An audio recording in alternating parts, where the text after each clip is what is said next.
এই দুনিয়াটা হচ্ছে রঙের মেলা, তুমি আমি কেউ থাকবো না, সব নিস্তেজ হয়ে যাবে, সব ধূলিসাৎ হয়ে যাবে। ইসরাফিল আলাইহিস সালাম যখন সিংহায় ফুঁক দিবে, সব তামাম জাহান সব নিস্তেজ হয়ে যাবে, সবাই চলে যাবে, সবাই বিদায় হয়ে যাবে।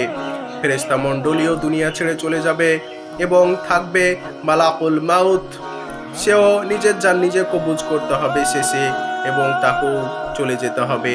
থাকবে এক আমাদের রব মহান আল্লাহ পাক রব্বুল আলামিন, সেদিন ন্যায় বিচার করবেন কাহার রূপে, রাগান্বিত অবস্থায়। সেদিন আল্লাহর সামনে কারো ক্ষমতা থাকবে না মুখ খোলার। সেদিন ন্যায় বিচারক হিসাবে বিচারক করবেন কিয়ামতের দিন। আর সেই আল্লাহকে আমরা ভুলে থাকি, আল্লাহকে ডাকি না, বিশ্ব নবীর সুন্নাত মানি না, বিশ্ব নবীকে ভালোবাসি না।